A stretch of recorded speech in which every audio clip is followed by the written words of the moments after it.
when I first started here as a kayako, the first thing that took my attention was what students Tawira were saying about their journey in Wānanga. So I soon discovered whānau transformation through education. Students were excited.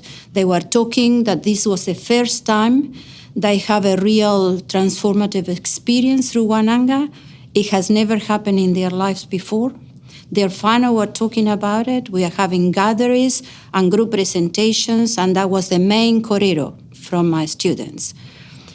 But suddenly I realized that that korero remained only between the walls of Te Wānanga o Aotearoa, and there was nothing out there.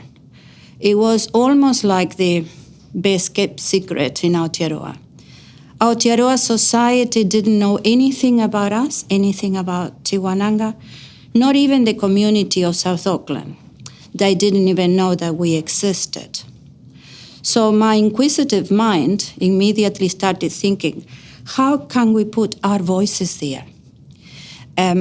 So immediately I engaged in Rangahau, trying to collect data, empirical data, that can validate what we were seeing, what we were experiencing. So at the time, I engaged with 2 other colleagues in a small project of Rangahau, where we found a spirituality in the classroom, a spirituality in teaching and learning. So the outcomes of that project were awesome, and we were able to present in national conference, international conference. As we speak, there is an article that is going on an international journey. So I got really excited about Rangahau. I took Rangahau through my master thesis.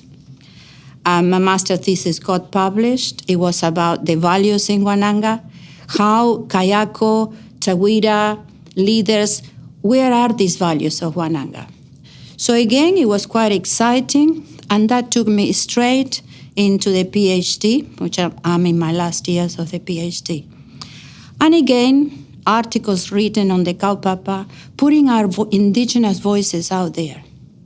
Little I knew that from my side of the world, because I was born in Argentina, I got an invitation to present in Chile and in Argentina. So I went last September, presented our Rangahau, presented the outputs, presented what we are doing here in Te Wānanga o Aotearoa. And again, this year I'm invited to a symposium that will happen in September. So from something very small, from an idea, a vision, just to make that a small contribution, I'm able to kind of join the Indigenous agenda. Linda Smith talked about joining the global, the international agenda with our contribution.